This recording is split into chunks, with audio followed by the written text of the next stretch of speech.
pemirsa Cokro TV, bagaimana kabarnya? Semoga semuanya dalam kondisi sehat senantiasa.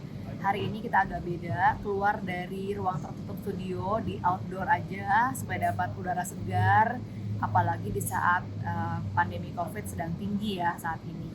Nah, bicara tentang angka COVID-19 yang sedang marak lagi di Indonesia, kemarin Pak Menko Luhut Panjaitan sudah mengumumkan bahwa bagi WNI dan WNA yang sudah vaksin booster dan baru datang dari luar negeri tidak perlu lagi menjalani karantina 5 hari, cukup 3 hari saja. Dan bahkan jika situasi terus membaik, tidak menutup kemungkinan akan dipangkas lagi menjadi tidak perlu karantina sama sekali. Tentunya PCR sebelum keberangkatan dan ketibaan tetap dilakukan dan harus hasilnya negatif. Nah, ini tentu kabar baik ya. Ini berarti Indonesia sudah bersiap menuju babak baru COVID-19, menjadikan COVID-19 sebagai endemi. Artinya COVID akan terus berada bersama dengan kita, seperti penyakit malaria di Papua atau DBD. Ini kabar baik di tengah pandemi yang sudah mendera kita selama kurang lebih 2 tahun. Ekonomi babak belur, banyak usaha yang bangkrut, banyak orang yang menjalani PHK atau pengurangan gaji. Belum lagi anak-anak sekolah yang sudah lebih dari 2 tahun harus sekolah online. Di tengah keterbatasan infrastruktur internet di berbagai wilayah banyak yang belum baik, dan tidak semua orang mampu membeli tablet ataupun laptop untuk mendukung pembelajaran online. Jadi, bagaimana persiapan menuju normal baru di saat COVID-19 sudah menjadi endemi, kita akan membahasnya di Sis Grace Online kali ini. Nah, mungkin kondisinya atau tahapan-tahapannya akan seperti yang dilakukan oleh Swedia. Beberapa waktu lalu, Swedia sudah mengumumkan akan mengakhiri pembatasan-pembatasan yang dibuat semenjak munculnya wabah COVID-19. Seperti misalnya pembatasan jumlah orang yang berkumpul, jam operasional rumah makan, kewajiban punya sertifikat vaksin atau paspor vaksin COVID untuk masuk ke fasilitas umum, dan pusat-pusat pengetesan atau pengetesan COVID, serta juga ada pelacakan penyebaran COVID. Nah, semua itu nanti akan di-stop. PCR hanya diberlakukan di sektor-sektor khusus saja, seperti misalnya panti jompo atau juga rumah sakit. Nah, Swedia berani mengambil langkah ini karena tingkat vaksinasi lengkap mereka sudah di atas 85%. Dan juga fasilitas kesehatan sudah dipersiapkan lebih baik untuk menghadapi COVID-19. Dan keuangan negara juga nggak kuat ya kalau terus-menerus melakukan pembatasan, berat itu.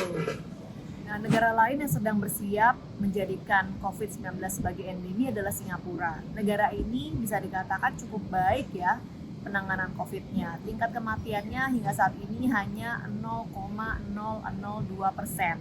Dan sudah sekitar 85% warganya mendapatkan vaksin lengkap. Ya, memang sih penduduknya itu cuma 5,8 juta jiwa. Jadi tidak terlalu susah untuk mengaturnya dan untuk menyediakan vaksin bagi seluruh warganya. Nah, saat ini varian Omicron di Singapura juga sedang tinggi, naik banget kasusnya. Tetapi kalau sebelumnya pemerintahnya itu biasanya langsung melakukan pengetatan, pembatasan, sekolah diliburkan, kantor diliburkan, sekarang sudah tidak lagi. Jadi nampaknya Singapura memang sudah berangsur beralih menjadikan COVID-19 sebagai endemi. Nah, mumpung saya sekarang ada di Singapura, ayo kita lihat-lihat sekeliling bagaimana persiapan Singapura beralih ke normal baru menjadikan COVID-19 sebagai endemi. Oke, maskernya udah dipasang, jadi kita akan naik MRT atau kereta bawah tanah ke Toa Payoh, yaitu sebuah daerah, salah satu daerah yang tua dan banyak sekali penduduknya di Singapura. Kita akan naik, nyobain transportasi publik kayak gimana, dan juga keramaian, tapi tertib prokes. Nah, salah satu hal yang saya menurut saya mencolok banget adalah kepatuhan warga terhadap hukum atau peraturan itu sangat-sangat tinggi ya. Jadi pakai masker ini sangat wajib hukumnya bagi semua warga usia 6 tahun ke atas. Kalau tidak memakai masker, maka akan dikenakan denda sampai dengan $10.000 atau sekitar 100 juta rupiah, dan bahkan bisa kena hukuman penjara. Nah, kita jalan ini karena hari kerja dan siang-siang, jadinya tidak terlalu ramai. Nah, di sini udah lebih banyak orang ya. Di sini jarang sekali, saya hampir tidak menemukan orang yang pakai maskernya di dagu. Maskernya full. Kalau pakai masker di dagu bisa ditegur oleh petugas dan bisa kena sanksi. Oke, sambil menunggu keretanya datang, penegakan hukum di Singapura ini memang tidak main-main ya. Jadi ada seorang ibu-ibu yang pernah bandel, tidak mau pakai masker, lalu dinasihati oleh petugas, tapi malah ngamuk dan marah dengan petugas. Nah, ibu-ibu ini akhirnya diproses secara hukum dan dijatuhi hukuman 16 minggu penjara. Bayangkan 2 bulan di penjara hanya karena tidak pakai masker. Agak kejam memang kesannya, tetapi shock terapi seperti ini terbukti ampuh ya untuk membangun kedisiplinan warga memakai masker. Dan ada juga di sini aplikasi untuk melaporkan jikalau ada warga yang melihat pelanggaran social distancing ataupun pelanggaran protokol kesehatan. Jadi warga bisa juga aktif melaporkan pelanggaran-pelanggaran ini dan betul-betul diproses. Menjaga social distancing di transportasi publik seperti di kereta dan juga di bus memang agak sulit. Tapi ada aturan untuk tidak boleh berbicara dengan teman atau ngobrol-ngobrol ataupun berbicara melalui telepon. Ini untuk mengurangi potensi penyebaran COVID di tempat umum. Dan kalau saya perhatikan rata-rata patuh ya, meskipun tidak ada petugas yang khusus menjaga peraturan ini di dalam kereta ataupun bus.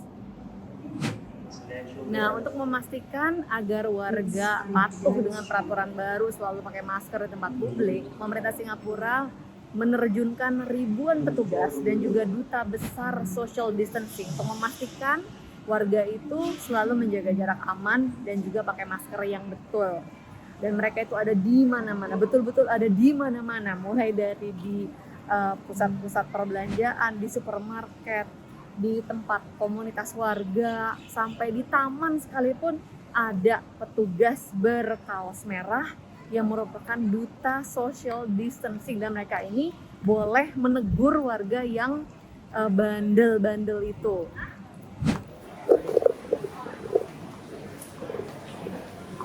Meskipun tingkat vaksinasi sudah sekitar 85%, tapi tetap saja tidak boleh ada kerumunan warga. Untuk restoran-restoran atau tempat makan dibatasi maksimum 5 orang, dan ini nggak berani ada yang melanggar ya. Kalau ada yang melanggar, lagi-lagi sanksinya serem-serem, bisa kena denda ribuan dolar sampai dengan ditutup untuk beberapa waktu. Nah, memasuki normal baru, kewajiban untuk PCR apalagi ditanggung oleh pemerintah semakin berkurang karena kan biayanya juga besar. Nah, kalau di Singapura, pemerintah menganjurkan warga untuk membeli sendiri alat swab antigen dan memeriksa diri mereka sendiri secara berkala kalau rajin keluar rumah atau bertemu dengan orang-orang yang potensi terpapar COVID-19.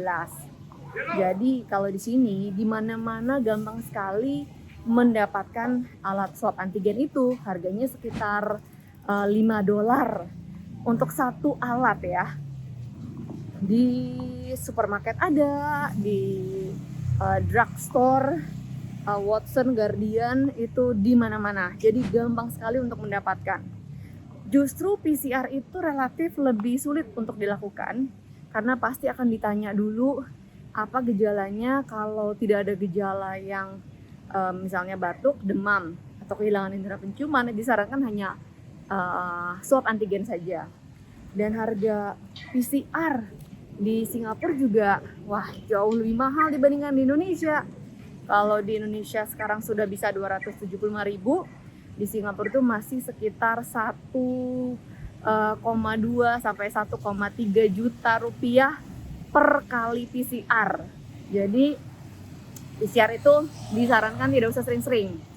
Tetapi kalau ada warga yang mengeluhkan batuk, demam, kehilangan indera penciuman, itu boleh PCR di klinik-klinik pemerintah gratis tanpa biaya. Yang saya tangkap dari persiapan Swedia dan juga Singapura menghadapi normal baru adalah mengedukasi warga agar punya tanggung jawab sosial bahwa apapun yang mereka lakukan akan punya dampak bagi diri mereka sendiri dan juga bagi orang lain. Jadi kalau aktivitas keluar rumah ya tolong dong sadar untuk prokes, masker itu di sini bukannya di bawah dagu atau di bawah hidung. Kemudian juga kalau merasa dirinya agak-agak sakit, batuk atau demam dan sebagainya, langsung melakukan cek swab antigen sendiri. Dan kalau di Singapura dibuat gampang sekali dibeli di mana-mana ya, di supermarket ada, di drugstore ada, bahkan banyak vending machine yang menjual alat swab antigen. Nah, semoga Indonesia juga bisa segera masuk ke normal baru supaya kita bisa kembali berkantor, kerja, bisa anak-anak bisa kembali sekolah lagi, dan kita bisa menjalani hidup dengan normalnya normal baru. Sekian dulu Sis Grace on Mic kali ini. Kita berjumpa lagi dalam Sis Grace on Mic selanjutnya. Salam sehat selalu.